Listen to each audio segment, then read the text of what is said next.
The air was thick with the scent of jasmine tea and the weight of 50 years as I arranged the table for our golden anniversary.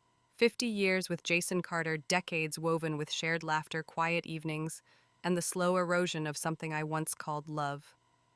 The dining room adorned with faded photographs and a modest cake hummed with the anticipation of celebration.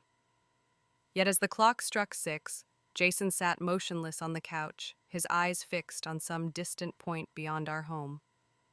His silence was louder than any words, a heavy shroud draping the room with unease. Today was not just our anniversary. It was the day Julia Blake, his childhood sweetheart, had slipped away forever, her heart stilled by illness in a hospital bed miles away. I tried to coax him to the table, my voice soft and practiced, soothing his moods. Jason, the cake's ready. Let's make a toast. He didn't stir. Once a symbol of strength, his broad shoulders slumped under an invisible burden. I swallowed the lump in my throat, hoping to salvage the moment, but the evening unraveled like a frayed thread. After dinner, he rose without a word, his footsteps heavy as he retreated to our bedroom. The door clicked shut and a chill ran through me. Something was wrong. I found him an hour later, sprawled across the bed, an empty pill bottle clutched in his hand. My heart seized. "Jason!" I screamed, shaking him, my fingers fumbling for the phone. The ambulance wail pierced the night as I pumped his chest, tears blurring my vision. "Stay with me, please." The paramedics arrived, their movements swift and mechanical, pulling him back from the edge. Hours later, in the sterile hospital room, he opened his eyes, but the man who looked at me was a stranger. His gaze, once warm, was now ice. He raised his hand, and before I could react, it struck my cheek with a force that echoed through my bones. "Claire," he hissed, his voice raw and fury, "you ruined my life. I want a divorce." The words landed like a blade slicing through 50 years of sacrifice.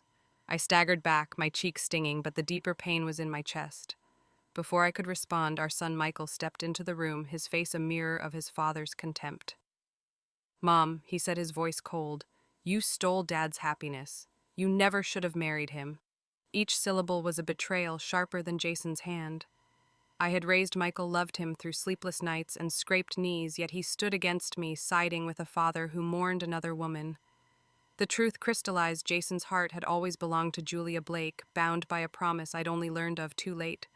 A vow made in their youth to unite if both remained single after 10 years. My marriage and life had been a shadow cast by their unfulfilled love. I stumbled home, the hospital's fluorescent lights still burning in my mind. Alone in our quiet house, I collapsed onto the couch, their words crushing me. 50 years of devotion, of choosing Jason over my dreams, had led to blame, rejection, and a son who saw me as the villain. I closed my eyes, tears spilling, and whispered to the empty room, "What did I do wrong?" The question hung unanswered, but a strange warmth enveloped me as despair tightened its grip. A soft cosmic light pulsed in the darkness, not of this world yet, intimate like a voice from the universe itself. It whispered, "Claire, you are enough. Live for you." The light grew, wrapping my soul in its embrace, and I felt time unravel. My body lightened, my grief dissolved, and when I opened my eyes, I was no longer 50 years older. I was 20 again, standing in the familiar courtyard of my youth, the world vibrant and alive with possibility. My breath caught as I touched my face, smooth and unlined. The cosmic whisper lingered, a gift from some divine force granting me a second chance. I understood now my past life was a lesson, not a sentence. Jason's love for Julia, his resentment, Michael's betrayal. They were chains I had worn, willingly blinded by devotion. But no more. The light had awakened me, showing me the cost of living for others. I squared my shoulders, the jasmine scent replaced by the crisp air of determination. This time I would choose myself. The path ahead was uncertain, but the cosmic gift had ignited a fire within me. Jason Carter would not define my story, not again. The morning sun spilled through the cracked window of my childhood bedroom, painting the wooden floor in golden streaks. I stood before the mirror, my 20-year-old reflection, staring back, smooth skin, bright eyes, a face unmarred by decades of regret. Yet the weight of my past life lingered like a shadow, heavy with memories of a marriage that crumbled and a son who turned against me. The cosmic light from last night, that ethereal pulse that had rewound time, still hummed in my veins. It wasn't just a second chance. It was a mandate from the universe itself, a whisper that echoed in my soul, "Claire, live for you." I pressed my hand to my chest, feeling the steady beat of a heart reborn, and vowed to break free from the chains of my past. In my previous life, I had been naive, tethered to Jason Carter by a love I thought was mutual. I remembered the moments I overlooked his distant gazes, his half-hearted assurances, the promise he made to Julia Blake when they were young. At 16, they had sworn that if both were unmarried after 10 years, they would be together. After 50 years of marriage, I learned of it too late, when Jason's resentment spilled over, blaming me for stealing his chance with her. Our son Michael echoed his father's venom, accusing me of ruining Jason's life. The memory of Michael's words spoken with the same green eyes I once kissed goodnight cut deepest. I had poured my heart into raising him, yet he saw me as the obstacle to his father's happiness. That betrayal, more than Jason's, had shattered me. But the cosmic light had given me clarity. It wasn't a random gift. It was a reckoning. The universe or some divine force had seen my sacrifice and offered redemption. I closed my eyes, recalling the warmth of that light, its voice urging me to reclaim my worth. I wasn't just younger. I was wiser, armed with the knowledge of a life misspent. I wouldn't marry Jason again, nor bear a son who'd despise me. The thought of Michael's absence stung, but it also freed me. Motherhood had defined my past life, but I'd describe myself this time. I opened my eyes, the mirror reflecting a woman ready to rewrite her story. My chance came that afternoon at the cotton factory where I worked as a technician. Director Mason, a kind man with graying temples, had offered me an assignment at the South City branch, a role I'd rejected in my past life to follow Jason to North City. That choice had cost me my career, my independence, everything. Not this time. I marched to Mason's office, the creak of the old wooden door announcing my arrival. He looked up from his newspaper, surprised. "Claire, I thought you were set on North City with your fiancé."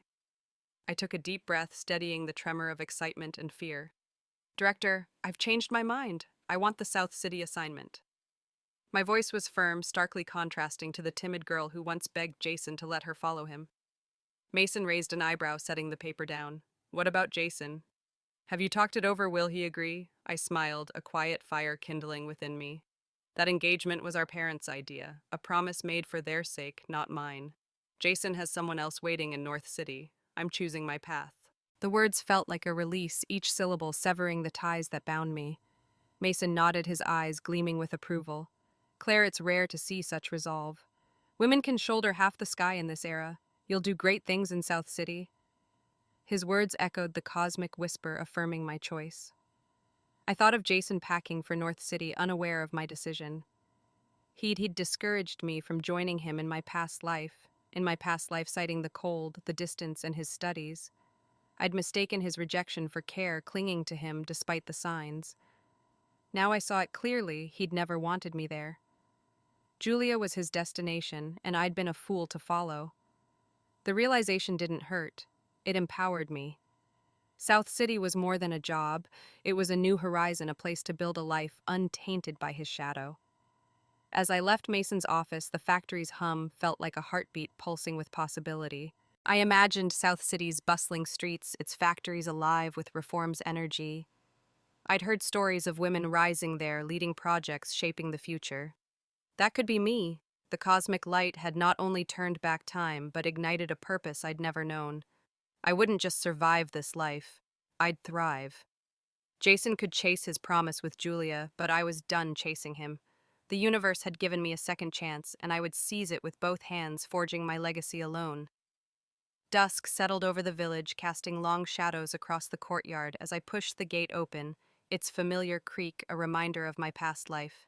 The air carried the scent of coal smoke and jasmine, stirring memories of evenings spent waiting for Jason Carter. My heart once tethered to his every move. Now reborn at 20, I carried the wisdom of 50 years a life, where my devotion to Jason led to betrayal and blame. The cosmic light that had rewound time lingered in my mind, urging me to choose myself. I stepped forward, determined to let go of the man who had never truly been mine. Inside the house glowed with the soft flicker of an oil lamp. Jason's mother, Mrs. Carter, stood by the stove, her graying hair tied back, her voice tinged with worry. "Claire's late again." Jason checked the alley. Her tone was familiar, echoing countless nights in my past life when she'd sent Jason to find me a ritual I once mistook for care. Now I saw it for what it was, her attempt to bind us closer, to honor the debt her family owed mine. Jason sat on the worn couch, oblivious, his eyes fixed on a letter in his hands. His broad shoulders, framed by a faded white shirt, hunched slightly as if guarding a secret. Through the gate's narrow opening, I glimpsed the signature at the bottom, Julia Blake. My breath caught. In my past life, I had never seen that letter. I had followed Jason to North City blind to his promise with Julia, a vow made at 16 to marry if both were single after 10 years. That promise had haunted our marriage, fueling his resentment and our son's accusation that I'd stolen his father's happiness. The letter lay bare before me, a tangible link to the truth I'd ignored. My heart thudded not with pain but with clarity. The cosmic whisper echoed, "Live for you." I could confront him and demand answers as I once would have, but Claire was gone. I chose silence, a quiet rebellion against the girl who chased his every secret. I stepped inside, the floorboards creaking under my weight. Jason flinched, his hand jerking to tuck the letter into its envelope. His green eyes, usually steady, flickered with panic, expecting my usual barrage of questions. Who wrote it? What does it say? In my past life, I hovered over him, desperate for his attention, clinging to every detail of his day. Now his nervousness met my indifference. I met his gaze briefly, then looked away, my face a mask of calm. "You're back," he said, his voice flat, but a tremor betrayed his unease. He shifted the letter hidden behind his back, waiting for me to press further. I didn't. The silence stretched heavy with his confusion. I imagined his thoughts racing. Why isn't she asking? What's changed? His frown deepened, a flicker of doubt crossing his features. Mrs. Carter turned from the stove, her eyes softening as she saw me. "Claire, you're home." I was worried. Her warmth was genuine, born of years of gratitude for my father's sacrifice. He'd saved her husband's life in a river accident, a debt that led to my engagement with Jason. She was kind, but her kindness had once trapped me in a loveless promise. I smiled faintly.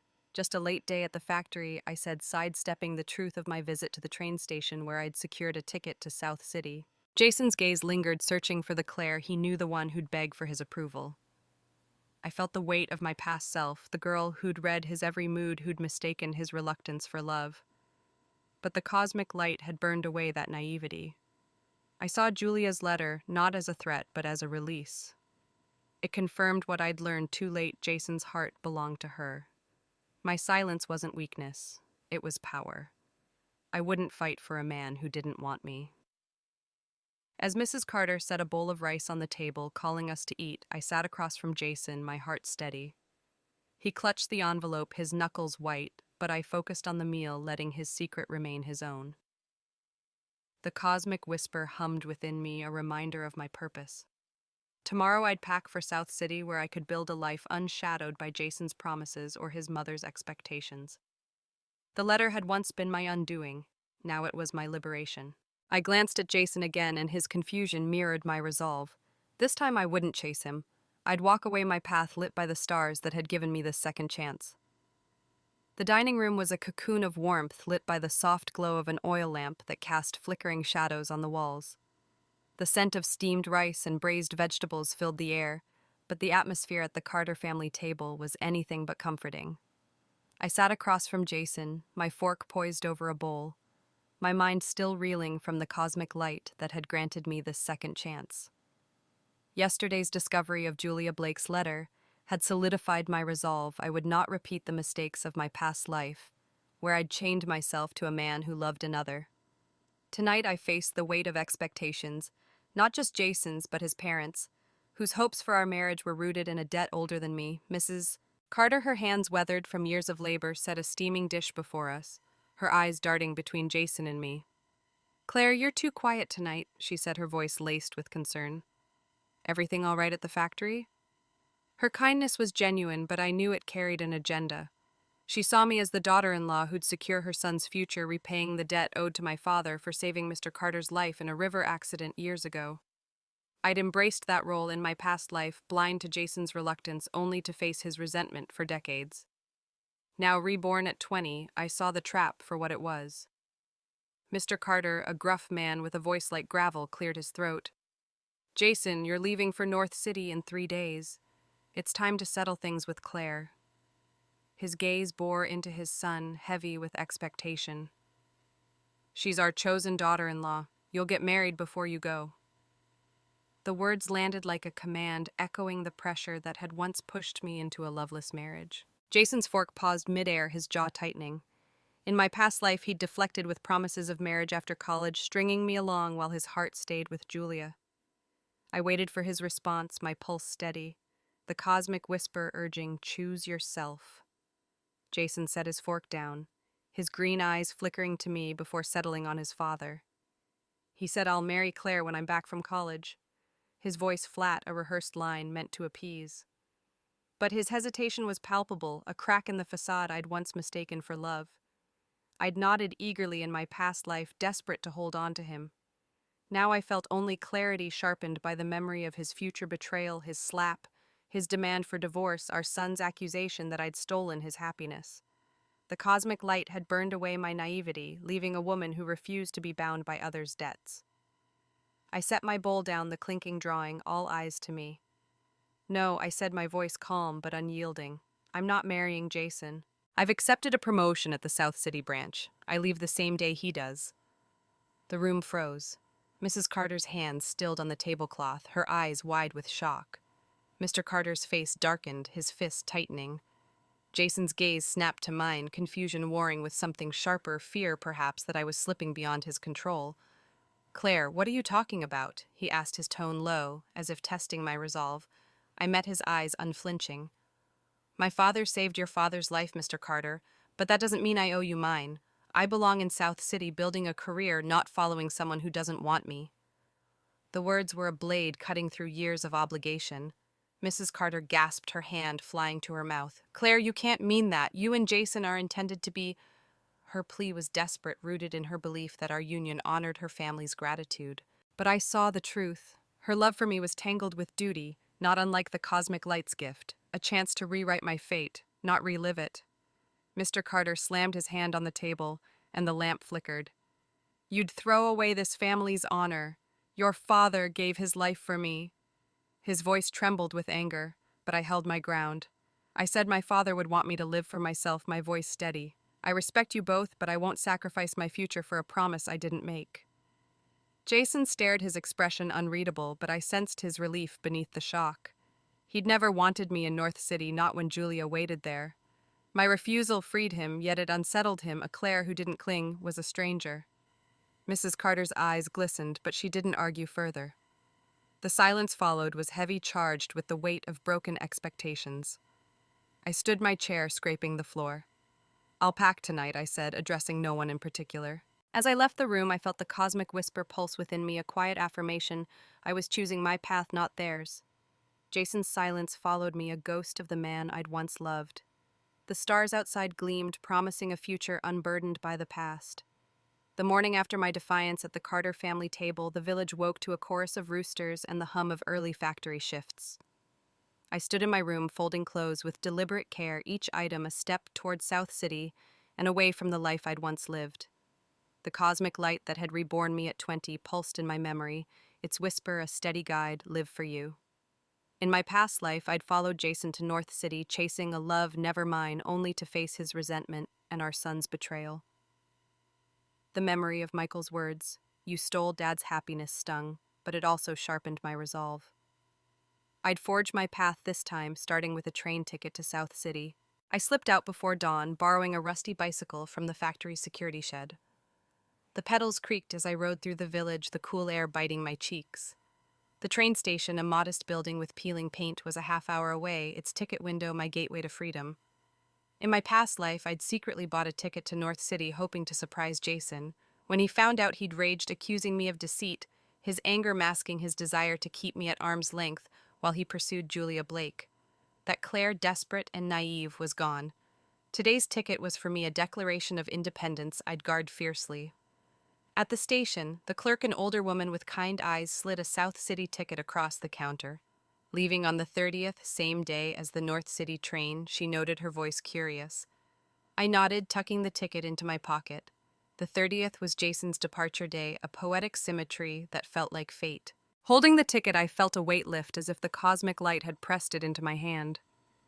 South City wasn't just a destination. It was a promise, a place where I could build a career and life unshadowed by Jason's promises to Julia or his family's expectations. Back home, dusk painted the sky in hues of orange and violet. I slipped through the courtyard gate, hoping to avoid notice, but Mrs. Carter's voice cut through the quiet. "Claire, you're late again." She stood in the doorway, her apron dusted with flour, her face a mix of worry and warmth. I'd have spilled my plans in my past life, seeking her approval only to face Jason's wrath. Now I smiled, keeping my secret close. "Just a long day at the factory," I said, my voice steady. Mrs. Carter's eyes softened, but I saw the flicker of hope in them, hope that I'd reconsider marry her son. Her kindness was genuine, but it was tangled with the debt her family owed mine, which had once bound me to Jason.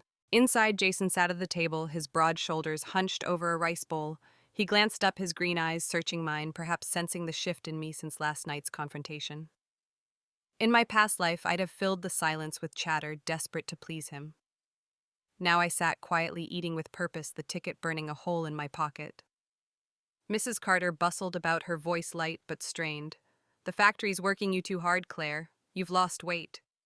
Her concern was a bridge to the past, a reminder of her role in pushing our engagement. I nodded politely, avoiding Jason's gaze. His silence was heavy, but I refused to fill it.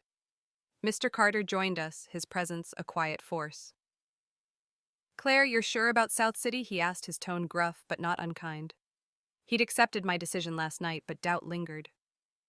I met his eyes, my resolve unshaken. "Yes, Mr. Carter. It's where I'm meant to be." He grunted, a mix of respect and resignation. Unlike his wife, he seemed to sense my determination, perhaps recognizing the fire my father once had, the man who'd saved his life. Their debt to my family had shaped my past, but it wouldn't define my future. As we ate, I felt the cosmic whisper again, a quiet affirmation of my choice. The ticket to South City was more than paper. It symbolized my rebirth, a step toward a life where I answered to myself. Jason's presence, once the center of my world, was now peripheral. I didn't need his approval or his love. Mrs. Carter's warmth, Mr. Carter's gruff acceptance, they were part of a life I was leaving behind. As I cleared my plate and stood, the stars outside gleamed through the window, mirroring the light within me. 3 days until the 30th. 3 days until I stepped onto a train and into a future of my own making. The train station buzzed with the chaos of departure day, the air thick with coal smoke and the chatter of travelers. It was the 30th, the day I'd chosen to leave for South City, my ticket, a quiet promise of freedom tucked in my pocket. The cosmic light that had reborn me at 20 pulsed in my chest, its whisper a steady mantra, "Live for you." In my past life, I'd stood on this same platform clutching a ticket to North City, desperate to follow Jason Carter blind to his love for Julia Blake. That choice led to 50 years of resentment, his slap, and our son's accusation that I'd ruined his life. Today I stood taller, my suitcase light, but my resolve heavy, ready to board a train to my future. Jason's parents had insisted on seeing us off, their faces bright with misguided joy. Mrs. Carter, her gray hair pinned neatly, squeezed my hand. "Claire, you'll love North City with Jason," she said, her eyes shining with the hope of a wedding that would never come. Mr. Carter nodded gruffly, his gratitude for my father's sacrifice unspoken but ever present. They believed I was joining their son, honoring the debt that bound our families. I smiled faintly, letting them hold their illusion. I'd have corrected them in my past life, eager to please. Now I kept my South City ticket secret, a shield against their expectations. As the crowd thinned, Jason's parents waved and left us alone on the platform. Jason shifted beside me, his broad shoulders tense under his faded jacket. His green eyes, usually confident, flickered with uncertainty. "Claire," he said, his voice softer than usual, "if you want to visit North City, I'll buy you a ticket back in a few days." His words echoed my past life when he discouraged me from staying, citing the cold, his studies and excuses to keep me from Julia. I glanced at the station board, the South City train's arrival flashing in bold letters. My moment had come. I said, "I'm not going to North City," pulling the ticket from my pocket. His eyes widened, locking onto the destination printed in black ink, South City. "What?" he snapped, his tone sharpening. "You can't be serious." His hand shot out, grabbing my wrist, the exact controlling grip I'd felt in my past life when he demanded I return a ticket. He said, "You're not going anywhere," his voice low, as if he could will me back to the Clare who obeyed. The cosmic whisper surged within me, a fire igniting my resolve. I yanked my hand free, my heart pounding not with fear, but with power. Jason, listen carefully, I said, my voice steady, cutting through the station's din. I'm done chasing you. His face froze, disbelief etched in his features. In my past life, I'd have crumbled under his gaze, begging for his approval. Now I stepped closer, my eyes unyielding. You're free to go to Julia. I'm going to South City to build my life. His jaw tightened, and for a moment I saw the boy I'd loved, proud, stubborn, but now powerless against my will. He reached for me again, but I swung my hand, the slap echoing like a thunderclap. The crowd turned, but I didn't care. Jason stumbled back, his cheek red, his eyes wide with shock. Claire, he started, but I cut him off. Goodbye, Jason, I said, my voice ringing clear. Let's never meet again. With my suitcase in hand, I turned and strode toward the South City platform. The train's whistle pierced the air, a call to my future. I didn't look back, but felt his gaze heavy with confusion and loss. As I handed my ticket to the conductor, the cosmic light pulsed a silent applause. I stepped onto the train, the doors closing behind me, sealing away the life I'd once known. I glimpsed Jason standing alone through the window, his figure small against the bustling platform. I'd have waited for him in my past life, hoping he'd choose me. I saw him for what he was, a man bound to a promise I'd never been part of. The train lurched forward, carrying me south toward a city alive with possibility. Mrs. Carter's hope, Mr. Carter's debt, and Jason's control faded with each click of the rails. The stars beyond the window gleamed, mirroring the light within me. I was free, reborn, and ready to claim my destiny. The train to South City rattled through the night, its rhythm a heartbeat of freedom. I leaned against the window, the glass cool against my cheek, watching the countryside blur into streaks of green and gold. The cosmic light that had reborn me at 20 lingered in my mind, its whisper a steady pulse, live for you. In my past life, I'd boarded a train to North City, chasing Jason Carter, only to find his heart belonged to Julia Blake. That choice led to 50 years of resentment, a son who blamed me, and a marriage that ended in betrayal. Now, as South City's lights flickered on the horizon, I felt unmoored yet alive, ready to build a life unshackled by their shadows. South City greeted me with a pulse of energy, its streets alive with the hum of reform. Factories churned, bicycles clattered, and voices carried dreams of progress. As a technician, I stepped into the branch factory, my hands steady on the machinery, my mind sharp with purpose. The work was demanding, but it ignited something within me, a sense of belonging I'd never known. My supervisor, a stern woman named Lynn, noticed my drive. Claire, you've got a knack for this, she said, handing me a blueprint. Lead this project. Her trust was a spark, fueling my ambition to rise. In the evenings, I found solace in the dormitory where I met May, a fellow technician with a quick laugh and eyes that saw through facades. Over steaming cups of jasmine tea, we shared stories under the dim glow of a lantern. Claire, you're different, May said one night, her voice thoughtful. You work like you're chasing something bigger than this factory. I smiled, stirring my tea, the cosmic whisper echoing in my heart. I'm chasing myself, I replied, the words a revelation. May's friendship became my anchor, her warmth contrasting the cold isolation of my past life with Jason. As weeks turned to months, I thrived. I mastered complex machinery, earned respect from colleagues, and felt the weight of my past life lift.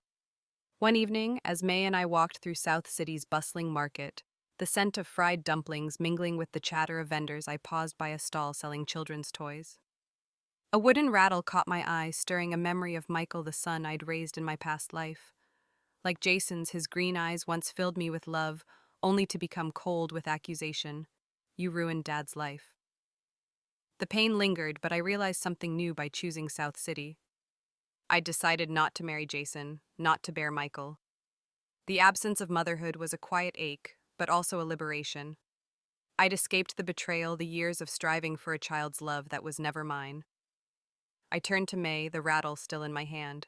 Do you ever think about what you'd give up for freedom, I asked. She tilted her head, considering. Everything, if it meant being true to myself. Her words mirrored the cosmic light's mandate, and I nodded, setting the rattle down. Michael's absence was a price I'd paid willingly, a sacrifice for a life where I answered to no one but myself. May linked her arm with mine, pulling me toward a food stall. Come on, Claire. Let's live a little. Her laughter was infectious, a reminder that I was building a career and a community. By the end of my first year, I'd been promoted to team leader, my name whispered with respect in the factory halls. South City was no longer just a destination. It was my home, a canvas for my dreams. One night, I stood on the dormitory roof, the city sprawling below its lights, rivaling the stars above. The cosmic whisper pulsed a quiet pride in my heart. I thought of Jason, likely in North City with Julia, and felt nothing, no anger, no longing. My past life was a distant echo with its pain and promises. I'd found purpose, friendship, and a self I'd never known. The stars gleamed as if nodding in approval, and I whispered back, "This is just the beginning." 3 months into my new life in South City, the factory's rhythm had become my own. The clatter of machinery and the hum of progress filled my days, each task a brushstroke on the canvas of my reborn self. The cosmic light that had turned back time at 20 still whispered in my heart, "Live for you." In my past life, I'd sacrificed everything for Jason Carter only to face his slap and our son's accusation that I'd stolen his happiness. Now, as a team leader in South City's bustling factory, I'd built a world where Jason was a fading memory, replaced by purpose and the warmth of my friend May. But fate had one more test for me. It was a humid evening when Captain Lin, the factory's security chief, knocked on my dormitory door. His weathered face was tense, his voice low. "Claire, someone's here for you, a young man named Jason Carter." My heart skipped a reflex from my past life, but a calm settled over me as if the cosmic light had steeled my nerves. I followed Lin to the courtyard where Jason stood, his broad shoulders framed by a worn jacket, his green eyes searching for the Clare he once knew. The sight of him stirred nothing, no anger, no longing, only a faint curiosity. "What are you doing here?" I asked, my tone even as if greeting a stranger. Jason's jaw tightened, his confidence faltering under my indifference. "Claire, come back with me," he said, his voice carrying an edge of entitlement. He stepped closer, assuming I'd bend as I had before. I'd have crumbled in my past life, desperate for his approval, blind to his love for Julia Blake. I saw his demand for what it was, a refusal to accept my choice to leave. "No," I replied, crossing my arms. "I'm not upset, Jason. I don't love you anymore." The words landed like a stone, and his eyes widened disbelief, etching his features. "You don't mean that," he said, his voice rising. "You came here to make me chase you, didn't you?" His arrogance was staggering, mirroring the man who'd once controlled me with subtle rejections. I laughed, a sharp sound that cut through the humid air. "You're wrong. I came here for myself."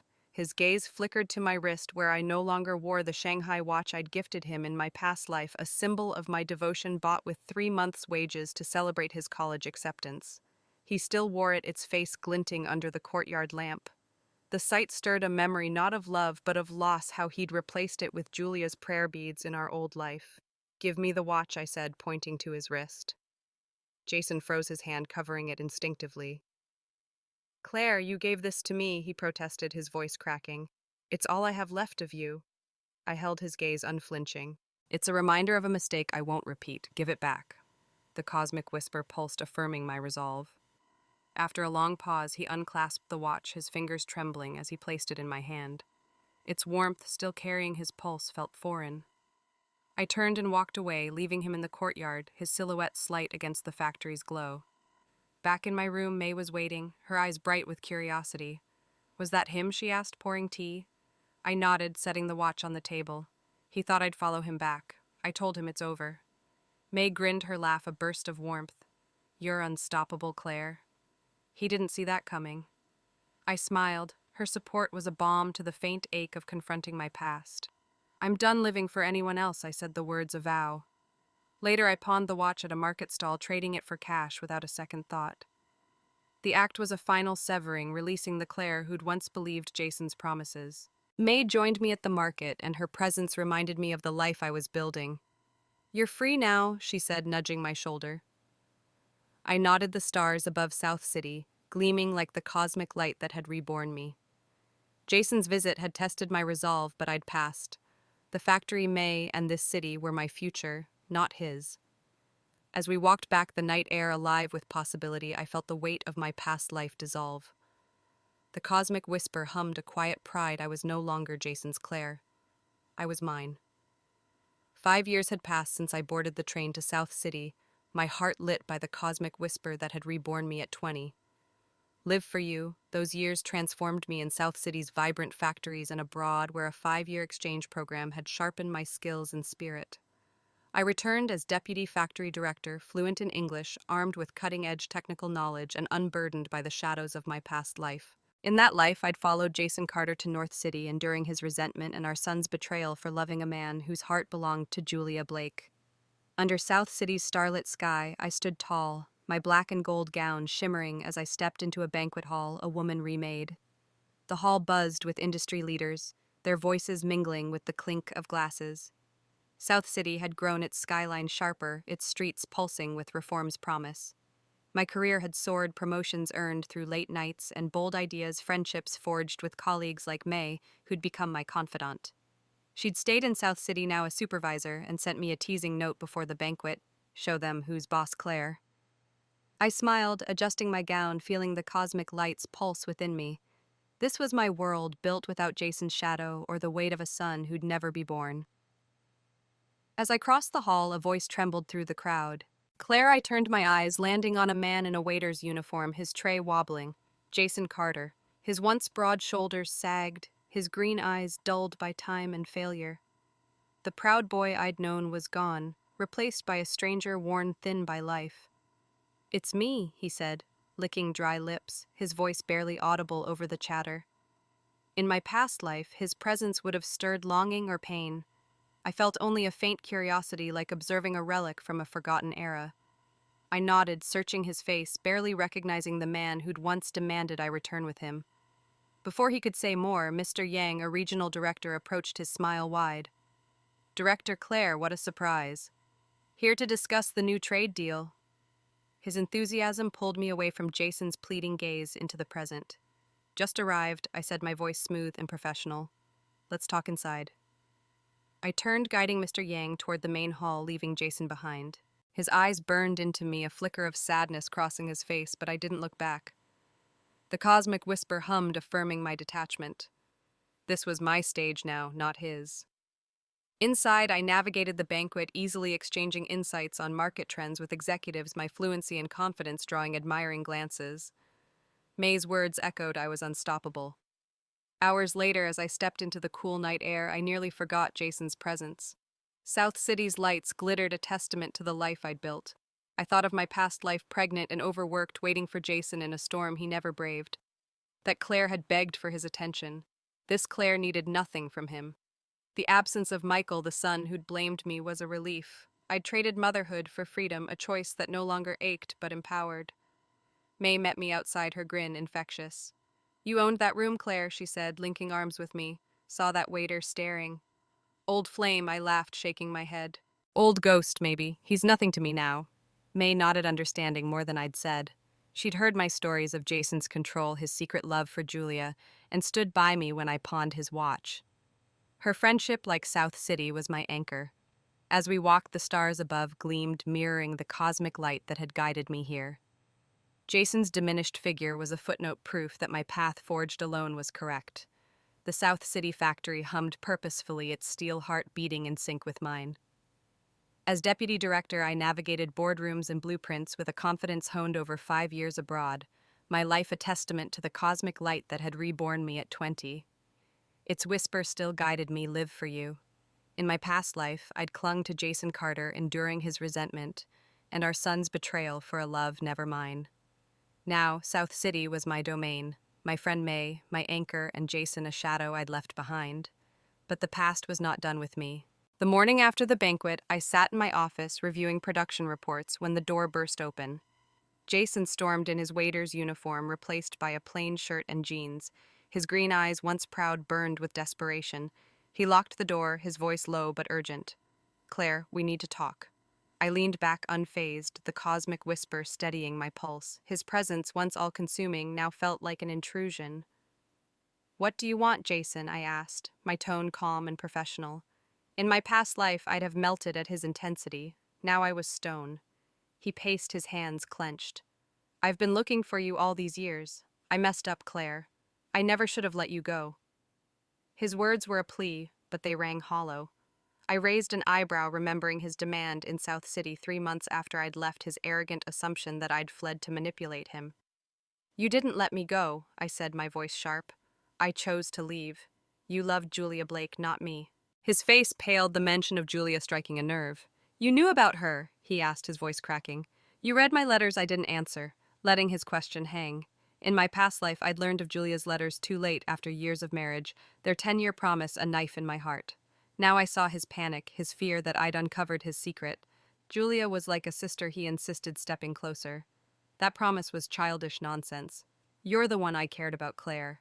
His words were fervent, but I saw the lie in his eyes, the same lie that had fueled his resentment for decades. The cosmic whisper pulsed, urging me to stand firm. You're lying, I said, my voice cold. I sent money to your parents out of respect for them, not you. I don't love you, Jason. I never will again. His jaw dropped, disbelief warring with desperation. In my past life, I'd have begged for his love, blind to his devotion to Julia. Now I was free, my heart untethered. He sank into a chair, his voice breaking. Claire, I hated feeling like I owed you because of your father's sacrifice. It wasn't fair to either of us, but I swear I care about you. Before I could respond, my assistant May knocked urgently. Claire, there's a woman here, Julia Blake. She's pregnant. The words hit like a storm. Jason froze, his eyes wide with shock. I nodded to May, who ushered Julia in. She stood tall, her round belly unmistakable, her gaze sharp as it landed on Jason. Surprised Jason, she said, her voice dripping with scorn. This is your child. Jason's face drained of color, his earlier claims unraveling. That's not possible, he stammered, but Julia's smirk silenced him. You were drunk, Jason, but you weren't that drunk. I watched, detached, as the truth unfolded. Julia's presence confirmed what I'd suspected. Jason's heart had always been hers, his pleas to me a desperate bid to rewrite his failures. Claire, he said, turning to me, I swear it wasn't what you think. I cut him off, my voice steady. It doesn't matter. You're nothing to me now. I nodded to May, who called security. 2 guards entered, escorting Jason out as he protested, his voice fading down the hall. Julia lingered, her eyes meeting mine. You're smarter than I was, she said, a grudging respect in her tone. I nodded, dismissing her. May closed the door, her eyes wide. That was intense, she said, pouring tea. You handled it like a queen. I smiled, the cosmic light's warmth spreading through me. I'm done with his lies, I said, sipping the tea. Jason's desperation, Julia's revelation, they were echoes of a life I'd left behind. My office, my career, and May's friendship were my reality now. The stars outside gleamed, mirroring the light within me. I was no longer the Clare who begged for love. I was whole, unstoppable, and free. South City's skyline glittered under the evening sun, a testament to the life I'd built as deputy factory director. The cosmic light that had reborn me at 20 is still pulsing within. Its whisper is a constant guide. Live for you. 5 years abroad had honed my skills, and my friendship with May had grounded my heart. I'd followed Jason Carter to North City in my past life, enduring his resentment and our son's betrayal for a love bound to Julia Blake. Now free from that shadow, I thrived, my office a sanctuary of purpose, but the past, it seemed, had one final echo to deliver. May burst into my office one morning, her eyes wide with news. Claire, you won't believe what happened to Jason. Her voice trembled, and I set down my pen. Curiosity piqued, but my heart was steady. She recounted the events pieced together from factory gossip and a hospital report. After our confrontation, Jason lingered outside my office, desperate to prove his sincerity. Julia Blake, pregnant with his child, had confronted him, her sharp pragmatism cutting through his denial. Their argument spilled onto the street, where Jason, chasing her in a panic, was struck by a speeding car. The impact left him paralyzed from the chest down, confined to a bed for life. I leaned back, processing the news. In my past life, Jason had lived a shining existence devoted to Julia after our divorce, while I bore the blame for his misery. Now his choices had unraveled him. Julia, May continued, had demanded $1,000,000 for their unborn child, claiming it was the Carter family's only hope. Desperate to secure a legacy, Jason begged and borrowed to raise the sum. But Julia, ever calculating, took the money, terminated the pregnancy, and fled abroad. Her ruthlessness didn't surprise me. Julia always knew what she wanted: freedom, power, a life unburdened by Jason's failures. In my past life, she'd waited for him unmarried, bound by their 10-year promise. This time she'd chosen herself a mirror to my path. May shook her head, her voice softening. His parents are devastated. They're refusing visitors, too ashamed to face anyone. Mr. and Mrs. Carter had once been my anchor, their gratitude for my father's sacrifice tying me to Jason.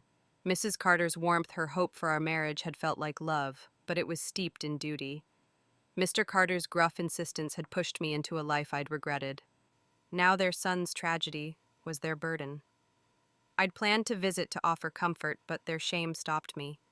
Instead, I instructed May to send them money, a gesture to ease their hardship without reopening old wounds. They don't want pity, May said, her eyes meeting mine. But they'll take it. I nodded, the cosmic whisper humming within. Jason's downfall stirred no satisfaction, only a quiet reflection. In my past life, I'd have rushed to his side, desperate to fix him blind to his love for Julia. I saw the truth, his choices, not mine, had led to this. The absence of Michael, the son who'd blamed me, was a silent relief. By choosing South City, I'd escaped the pain of his betrayal, trading motherhood for my own life. The cosmic light had shown me the cost of living for others, and I'd paid it willingly. Jason's tragedy was his own, resulting from chasing a promise he couldn't keep. May poured tea, her presence a steady comfort. "You're not shaken, are you?" she asked, her tone half admiring, half curious. I smiled faintly. "He's a stranger now, May. My life is here." She grinned, raising her cup. "To Clare, the queen of South City." I laughed, the sound light-free. The factory outside buzzed. Its rhythm was my own. The stars beyond my window gleamed, mirroring the cosmic light that had guided me. Jason's fall, Julia's flight, his parents' grief, they were threads of a past I'd unraveled. My future was mine, woven with purpose and unyielding resolve.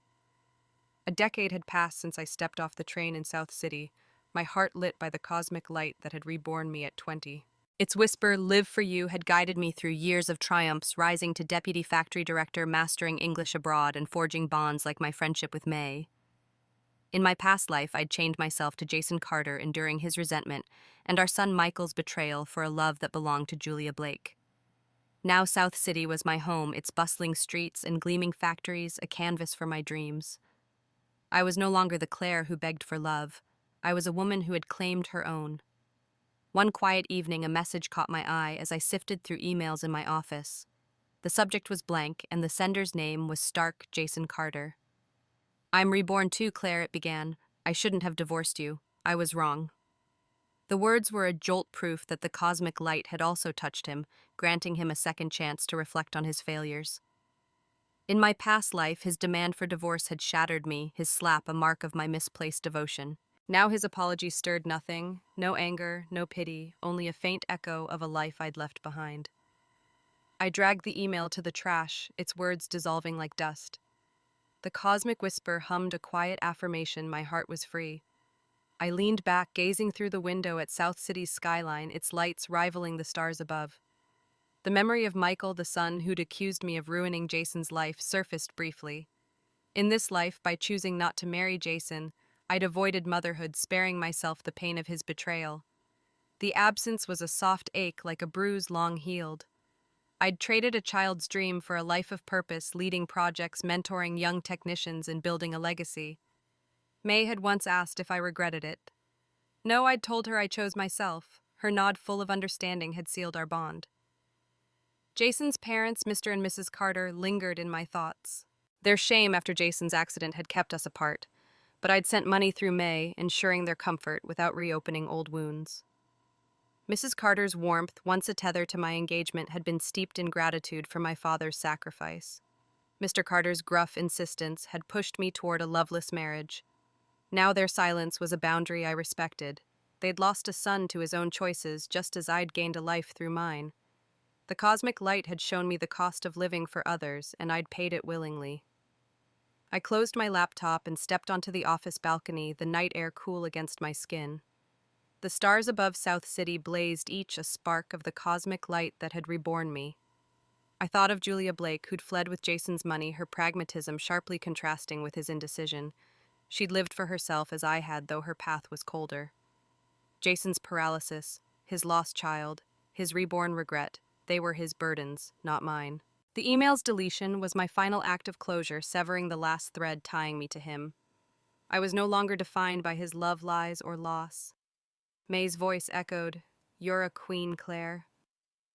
She'd said it after every milestone, my promotion speeches at industry banquets and laughter over tea. Her friendship, South City's energy, and the factory's pulse were my anchors, proof of a life built on my terms. I tilted my head back, the stars a canopy of possibility. "Thank you," I whispered to the cosmic light, to the universe that had seen my pain and granted me this chance. The stars seemed to wink, shining for me alone, a testament to a life reclaimed. I was Clare whole and free, my future as boundless as the sky above.